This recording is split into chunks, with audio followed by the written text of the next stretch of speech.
40 et 49 ans. Ce qui concerne l'hyperglycémie, donc la totalité des femmes hyperglycémiques sont âgées entre l'âge de 30 et 39 ans, avec une prévalence de 18%.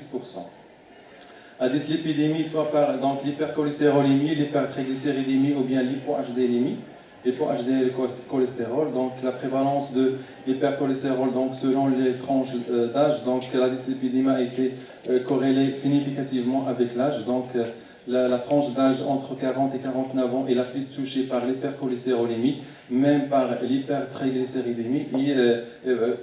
Concernant l'hypo-HDLémie, donc les femmes âgées entre 30 et 39 ans, les femmes hypo-HDlémiques sont classées dans la tranche d'âge entre 30 et 39 ans. Donc, selon la définition de l'IDF, le syndrome métabolique touche 35% de notre échantillon.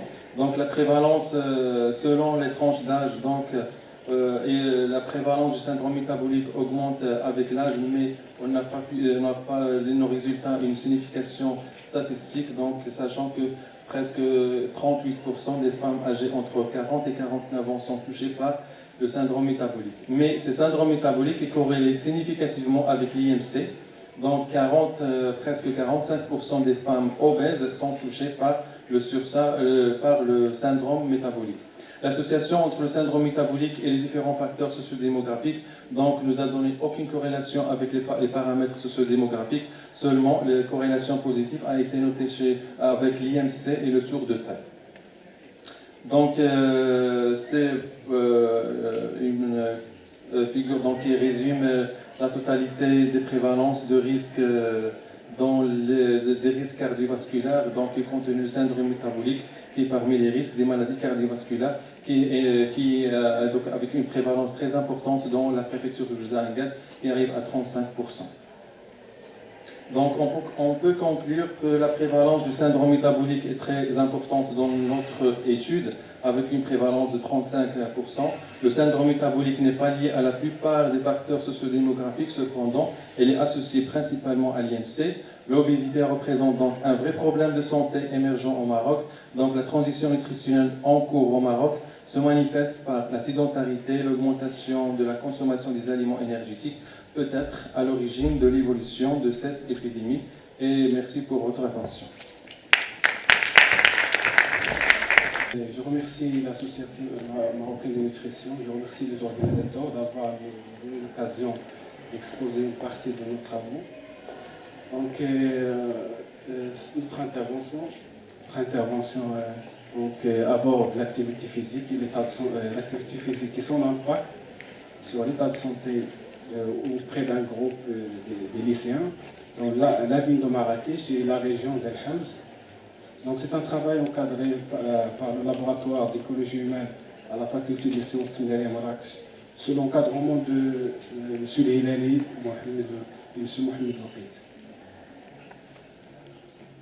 Donc maintenant, tout le monde parle d'activité physique en tant que paramètre important pour le maintien du bien-être de la santé.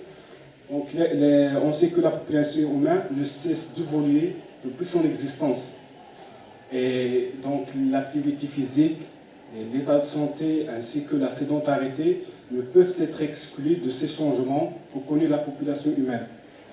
En effet, d'après la littérature, nous avons l'apport énergétique via l'alimentation est devenu important, l'apparition des comportements de sédentarité, également la réduction du travail musculaire.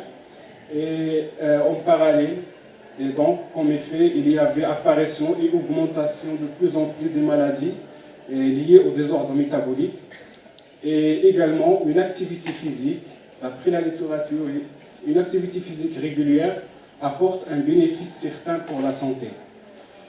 Et donc nous imaginons tout ça en tant qu'une machinerie où il y a l'activité physique d'une part, les paramètres physiologiques, anatomiques et psychologiques qui vont réagir ensemble pour améliorer ou par contre défavoriser la santé.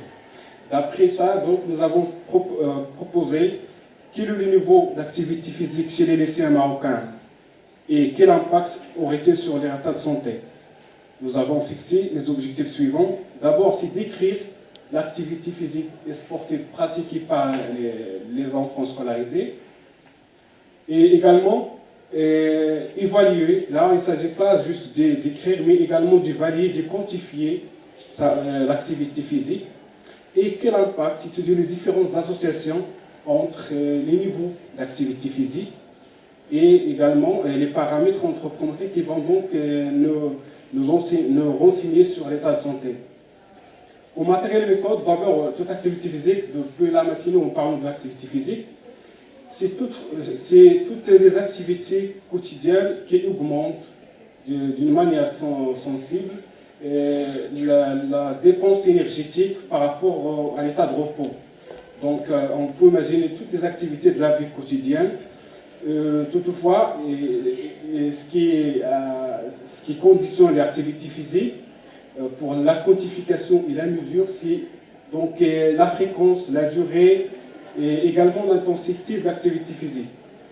Ce schéma est résumé en quelque sorte donc les différents champs d'activité physique, donc que ce soit domestique, scolaire, loisirs, dans les associations et clubs et également le transport. Les données ont été recueillies donc dans la ville de Marrakech et la région d'El Haouz et via un questionnaire, nous avons donc décrit l'activité physique habituelle et les paramètres anthropométriques, donc le poids, la taille, la masse grasse, la pression artérielle, la fréquence cardiaque et la consommation maximale d'oxygène. Nous avons donc établi un score d'activité physique pour quantifier et mesurer et évaluer. En fin de compte, c'est un score qui calcule en quelque sorte l'énergie dépensée durant les activités physiques hebdomadaires. Donc c'est un produit de la durée hebdomadaire consacrée aux activités physiques fois l'intensité de l'activité physique. Parce que c'est faire une activité modérée, c'est pas comme faire une activité très intense. Donc, pour avoir une idée sur les intensités de l'activité physique, en partant de légère, modérée, intense à très intense, et nous avons donc comme référence pour la classification la dépense énergétique d'après le composant des activités physiques. D'après le score que nous avons calculé pour chaque individu, on a vu, selon la dose journalière recommandée par la littérature, ce que il faut accumuler 60 minutes au moins par jour pour une activité à intensité modérée. Nous avons obtenu 31,5 équivalents métaboliques et nous avons classé notre échantillon en 3 niveaux. Donc, inactif, c'est le niveau qui n'arrive pas à accumuler la dose journalière recommandée.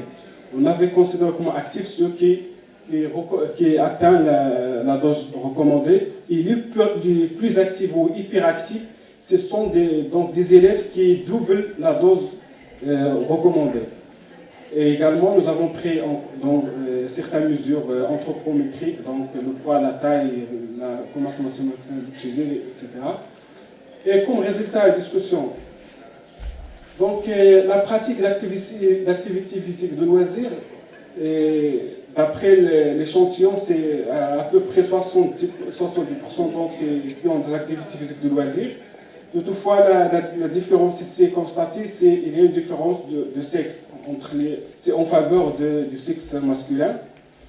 Également, la pratique d'activité physique dans les clubs et les associations sportives. Ici, nous avons 2 comparaisons. Donc, au totalité, nous avons 30% des étudiants qui ont cette pratique. Toutefois, la différence réside pour le milieu rural, c'est moins défavorisé par rapport au milieu urbain. Le milieu, et par rapport au sexe, ce sont donc les garçons qui pratiquent des activités physiques plus que, dans le cadre d'un club, plus que les filles. Et également, nous avons parlé de l'activité physique scolaire, c'est à prendre en compte. Et si nous avons scolaire, il faut donc, il y a 2 types d'activités sportives scolaires. Il y a l'éducation physique comme matière obligatoire, et il y a l'association sportive, le sport scolaire. Donc, nous avons la question, c'était la fréquence de la participation effective dans l'une ou l'autre de type d'activité. Et nous avons un versement de résultats en comparant la matière obligatoire des activités au choix dans le cadre de l'association sportive.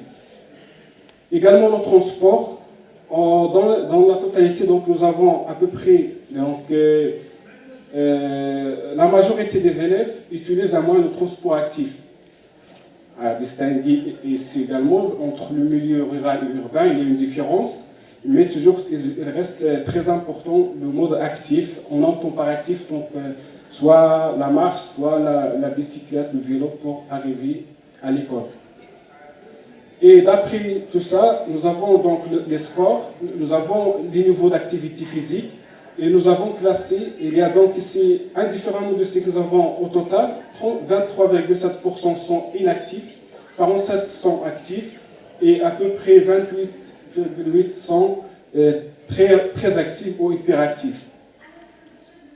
Et donc ici, c'est l'impact de l'activité, du niveau, maintenant on parle des niveaux d'activité physique, sur l'état de santé.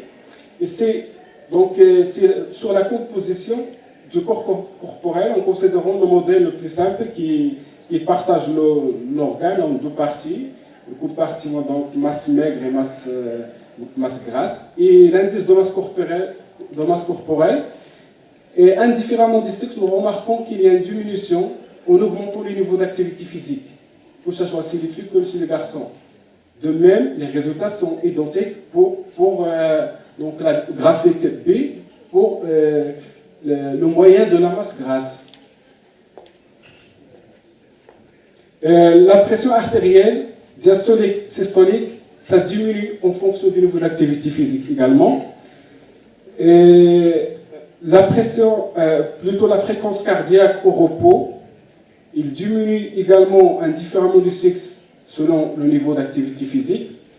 Et nous avons également l'aptitude physique générale, donc via le volume maximal d'oxygène, il y a une amélioration en augmentant le niveau d'activité physique. Donc ici, en comparant les niveaux d'activité physique, les trois niveaux dont on a parlé, avec les statuts pondérales, les maigres, normaux pondéraux et les obèses, et en surpoids, nous avons donc que plus on augmente le niveau d'activité physique, plus on aura de chance de ne pas tomber dans l'intervalle des valeurs qui sont graves pour la santé. Donc, en conclusion, nous avons donc en général le mode actif en transport, la pratique d'activité physique nous ramène vers un niveau en général actif à très actif. Également, nous remarquons que plus on augmente le niveau d'activité physique, plus il y a une diminution de la pression artérielle, de fréquence cardiaque, de la BMI, également augmentation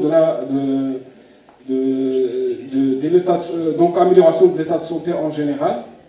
Et donc, en tant que paramètre important pour la pratique, pour l'activité physique, pour le maintien de la santé, nous encourageons les jeunes à exercer dans leur vie quotidienne des transports actifs et des loisirs et l'inscription, l'adhésion dans les groupes, dans les associations et dans les clubs sportifs, et spécialement pour le milieu rural qui est encore défavorisé et le sexe féminin qui est encore défavorisé par rapport au masculin. Et merci pour votre attention.